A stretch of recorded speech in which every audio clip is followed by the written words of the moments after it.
Hello everybody, welcome to GT Planet and welcome to another video here on our channel. My name is Chaz Draycott, the lead video producer for GT Planet, and today I'm going to be taking on some more daily races. I've not done one of these in a few weeks though. We've had obviously the new release of update 1.55 and a few other bits to look at, so this is the first one for a couple of weeks now, and we've got a relatively interesting mix, nothing too out of the ordinary. We've got a Race A that includes one single car, the Civic Si Extra EF from 1987 at the Tokyo Expressway. Not really one that interests me too much. Group 3 cars, GT3s effectively, at Spa, yawn. And then we also have, God, remind me never to do that yawn thing ever again.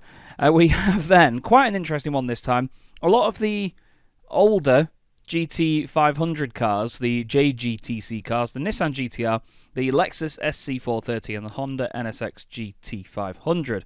We're at Fuji for 13 laps with 3 times tyre wear, 2 times fuel usage, light mechanical damage. Everything else is just about where it usually is. You can mess with the brake balance as the race goes on. And I'm going to race this one in my lovely NSX, which we've seen a couple of times before in these Group 2 races. So we've got 7 minutes now to set a qualifying time. I do also need to change it over to the Racing Softs, because last time we used it, it was on Racing Hards. I think it was Autopolis where I last used it. Let's crack on. Okay, 7 minutes, which should give us 3 laps. Now, one thing to note about the bonnet cam on this car is that the roof is obviously very low. It's on the roof cam, sorry, not the bonnet. So you get a bigger view of this humongous front end of this NSX, and it feels like it's a sort of old school prototype or something.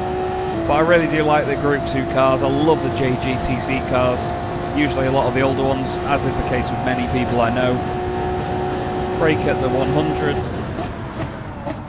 or just before it anyway. God, the brakes are so good. I was completing the weekly challenges just earlier, which is why I've got so many driving miles this morning before recording this. And I've been driving that flipping Hyundai Ioniq 5N. And after initially saying that I loved the car on the podcast a few weeks ago, well, not even a few weeks ago, just last week, wasn't it? I can happily say that now I do not like that car. So Jordan, I'm sorry. This feels fantastic around here though. These cars have always been quite forgiving. They are prototype levels of grip. I try and stay in second here. Ooh, not hard enough on the brakes that time.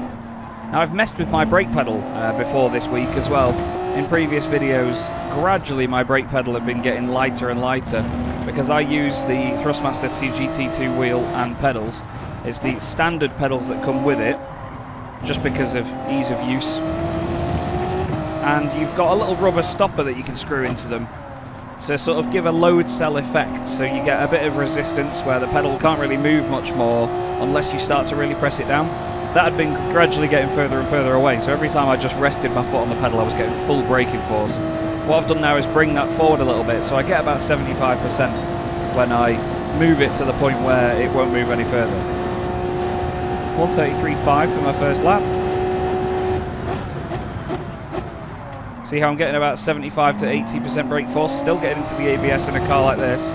Now we're going to be on softs, so it's going to be important to look after the tyres in this race. I don't think it's going to be one where we can take an early stop just to get out of traffic and then, you know, try and get some fast laps to break back through the pack. I think this is going to be a case of just ride it out.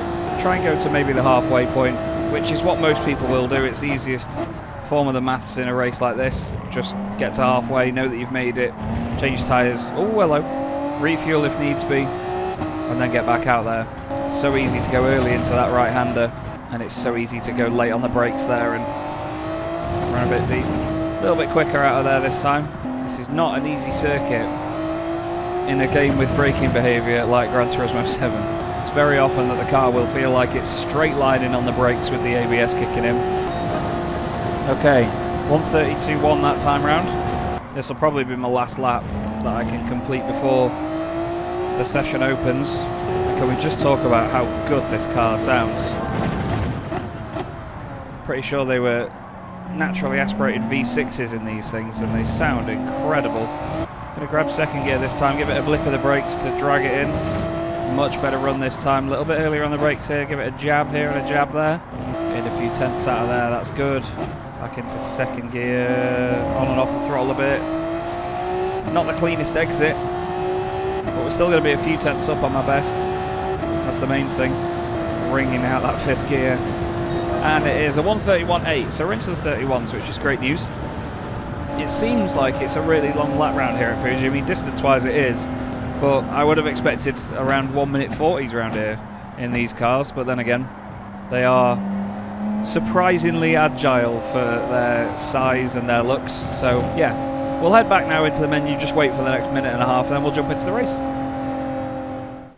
Now what doesn't surprise me is that almost everybody is using the NSX, and what's going to be very difficult here is to fathom who is who, because there's 6-7 of them around us, and I'm the only one that's not in the standard Epson branded livery. So 13 laps, probably pit at the end of either lap 6 or 7. Maybe even lap 5 if we're getting held up by anybody. We'll see. It's my first daily race in a while, as I said before. It's been a couple of weeks since I've done one of these. I'm going to leave the brake bias and everything as it is because the car felt great earlier on. I think if we just bring the brake bias more to the rear, it'll just start to be a bit more unstable. Look at that livery. So cool. Right then, let's do this, shall we? It's just all NSXs at the front of the field. At least we know which cars not to hit. Well, none of them. You've got to behave yourself. I'm going to look down the inside, but I'm not going to particularly... Oh, well, we have all gone deep. There's mayhem behind by the sound of it. Gonna short shift a little bit. Lift a little bit as well. Just don't want to overdo it on these softs to begin with, you know. I don't want to punish them in the early stages. Especially while the field is nice and close together.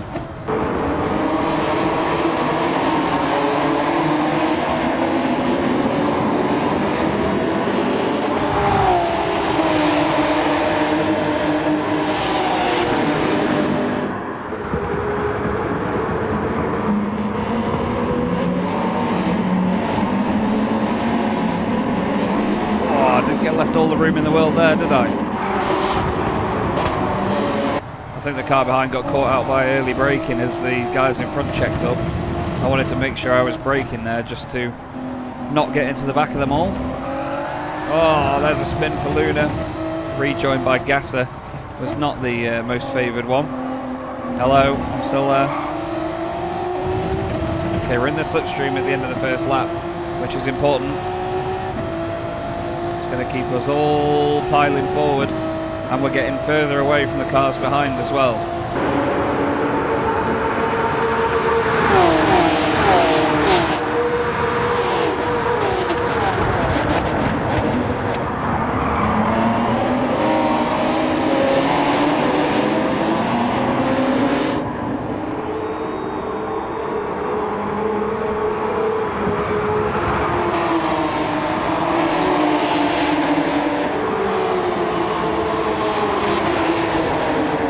I was just about to say, I bet that's a penalty for Gasser.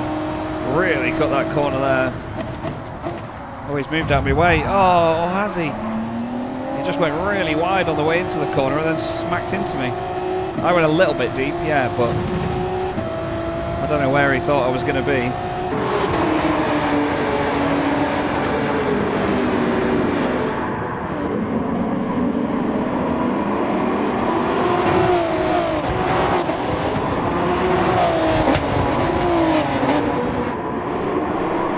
Oh, hello.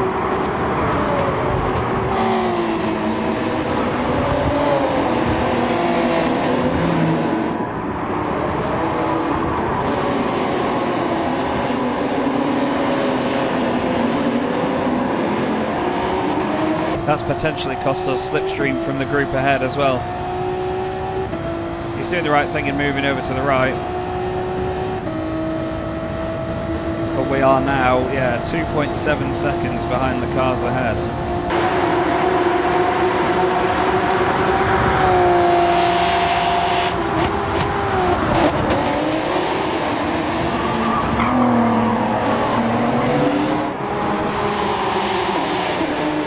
I was saying earlier, these cars do definitely have prototype levels of grip, but they are very quick to remind you that they are not just prototypes and always stuck to the ground perfectly. They give you the little warning shots here and there to say, I will break away from you. Like, don't push me too hard, you know what I mean?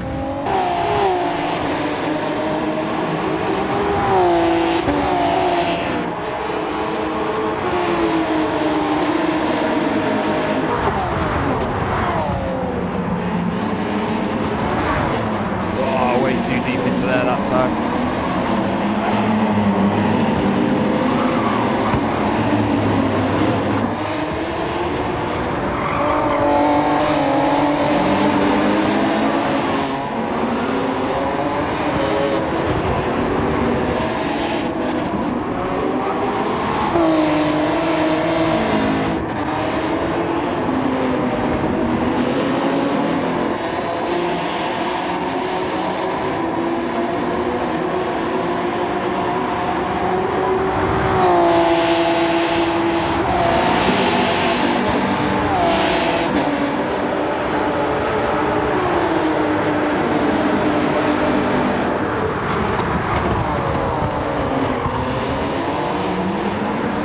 I was worried about the Ukrainian driver Drus as we got onto the start-finish straight there, but I think he had a penalty or something. And he dropped behind Guillaume and Gasser.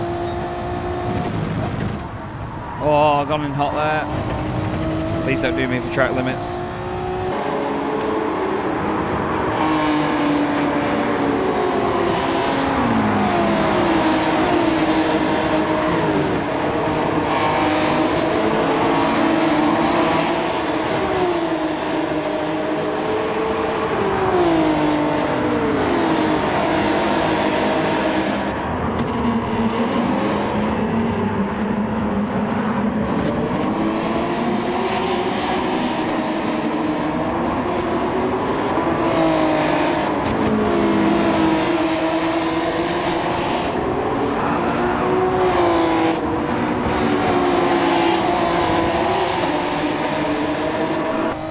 Oh, big slide there.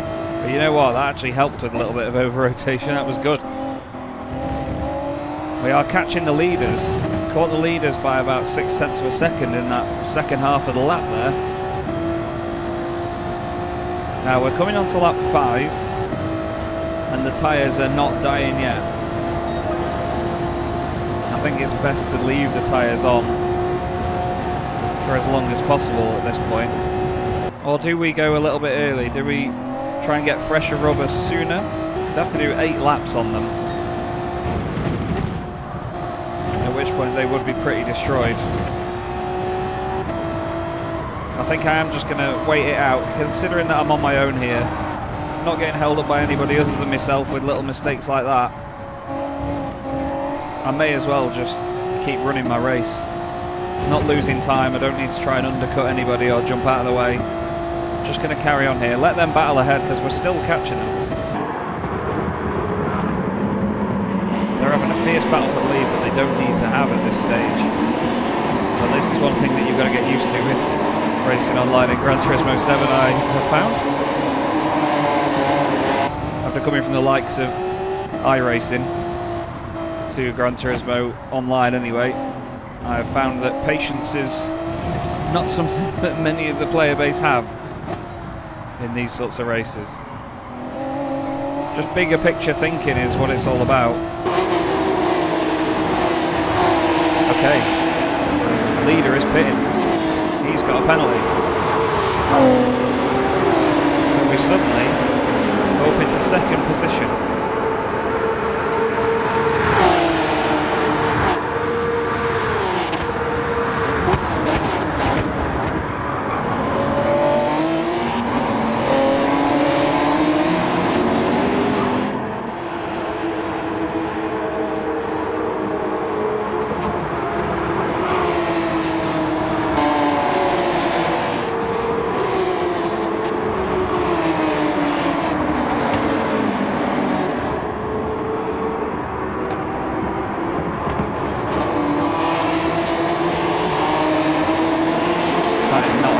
Section for front tires.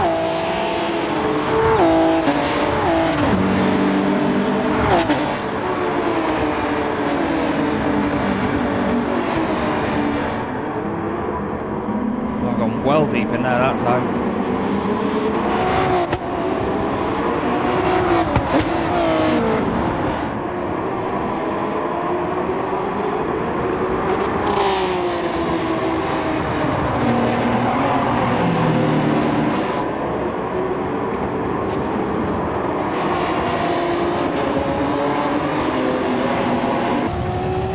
Oh, nearly.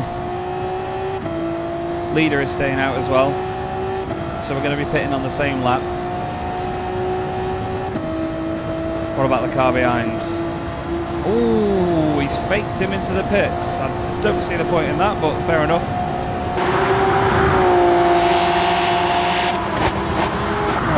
Again, bigger picture thinking. Oh no, it's him, wasn't really racing with Kior in the bigger picture at all. So I don't get that.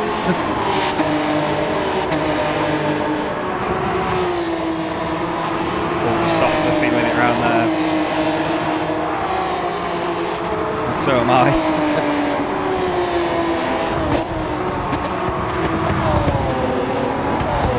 Oh, I didn't grab second that time around there. Lost a bit of ground.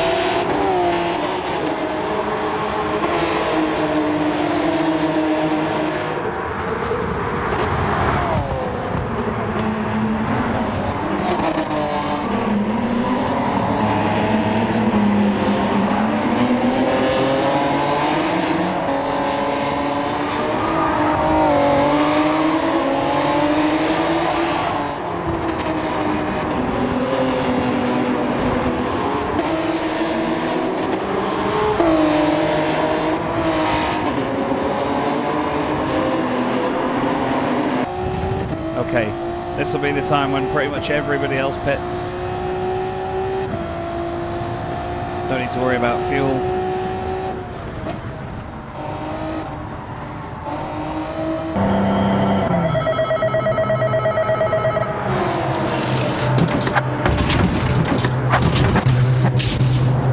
Okay, back out we go.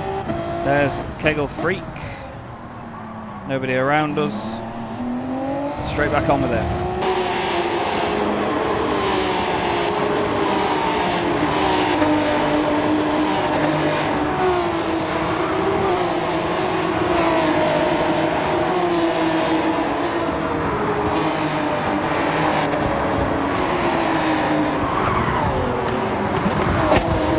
It's easy in the first lap out of the pits to have too much confidence in the car and suddenly too much belief that you've got all of this grip in the world. So you have to take it slightly easy. Car ahead has gone flying off, hopefully not a, I was going to say, scary rejoin. Oh, it was all a little bit clumsy, wasn't it?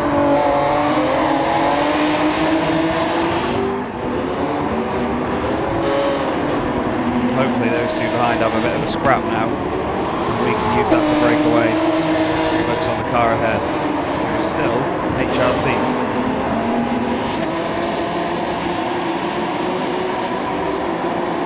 Car coming into the pits ahead. Is it Mr. Distortion, the Indian driver? Yes. Okay, so it's Carsten Herman at the front, then HRC, then us. Podium position so far. Car behind is well in the slipstream.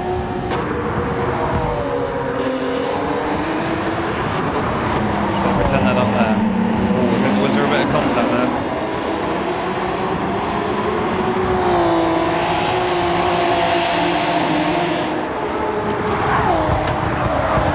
Oh, I got deep into there.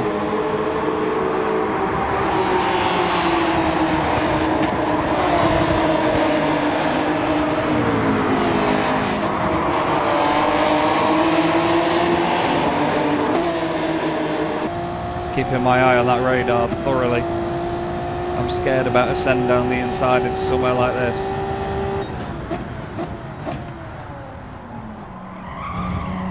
Oh, that's not a good noise to hear behind you.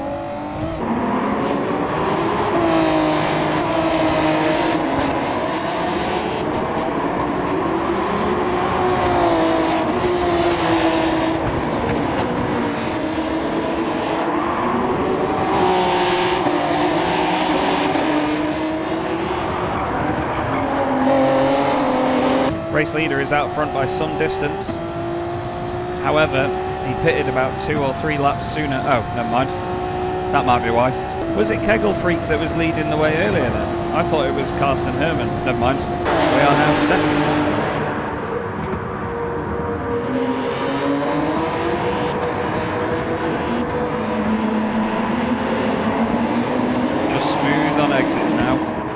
This lap and 3 more.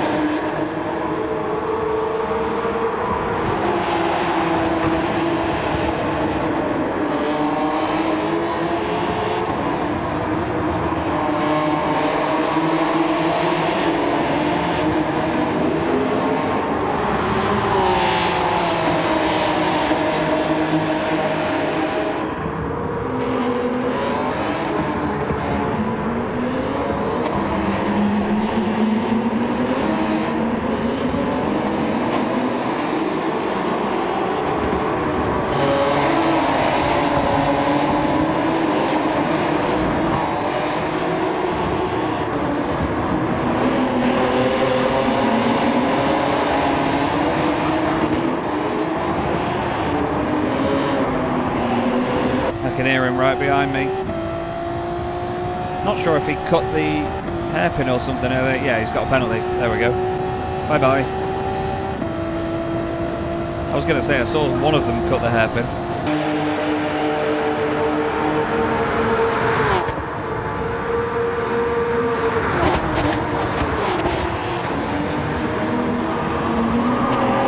Whoa, hello. That was a lot of curb on the inside. I tried to compensate for it by just keeping it pinned.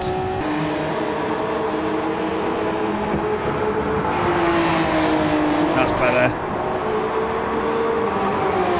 I've been turning in really late for that left-hander before now.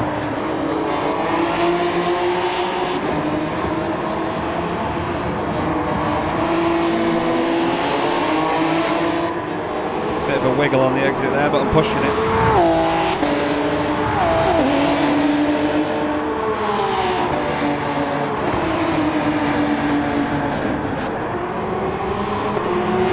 I feel like as long as you get this section clean, without any major slides, you can have a really good lap.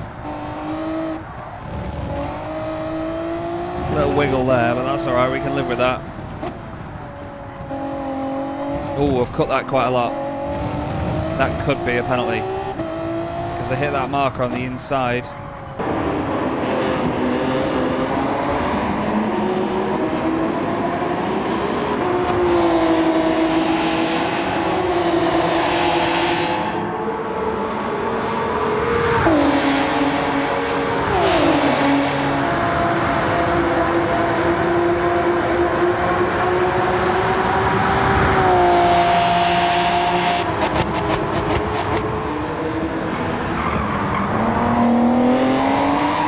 Car's feeling really good at this stage. The tyres are by no means at their worst that they've been all race, so we are doing alright. 2.7 ahead of Kegel Freak and Oh No It's Him now, so those guys are clearly having a good old scrap back there. Which gives me a bit of an easier run at the front. Where do we start on the grid? 5th. As you've all heard me say before, any race that you can go into where you finish higher than your starting position is a good one in my books.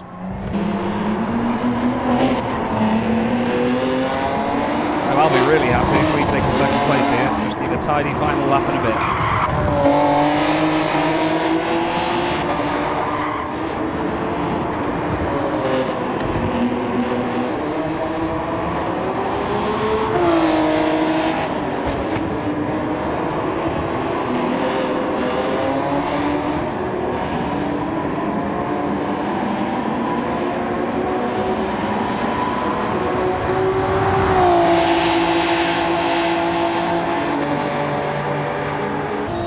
Okay, final lap then.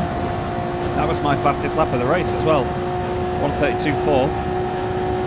Still, that's 0.6 slower than HRC's fastest lap of the race. HRC has absolutely gone up front, 5.6 seconds, but we are now over 4 seconds ahead of the 2 cars behind who are still battling.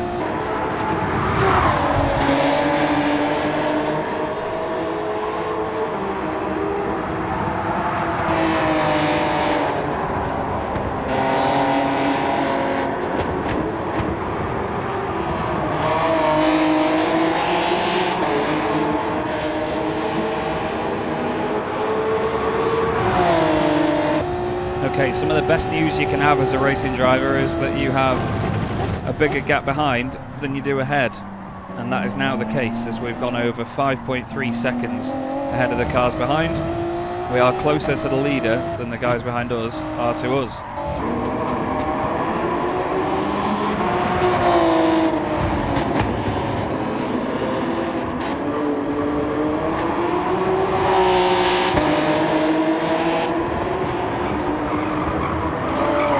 Around the final corner, give it a boot. Lovely job. Seems like there's been more drama further back, but I do not mind at all. I'll take second place. That is one of my better races, I'd say, in the daily races, that. Come on. Lovely. Great to see that the SC430 was being well represented there. I just hope that Gasser and Slowrider didn't get past Kegel Freak and Oh No It's Him because of contact. Well, yeah, Oh No It's Him has seemingly hit somebody and had a penalty. But it is what it is, you get it. You get a bit of frustration sometimes, but yeah, you can always take these on so long as you have a PlayStation that can play Gran Turismo 7 and an online collection. Words, Chaz, online connection. But thanks as always for watching us here on GT Planet. It's been a pleasure as ever. I've been Chaz Draycott, and hopefully I'll see you again very soon for another Daily Races video. See you in a bit.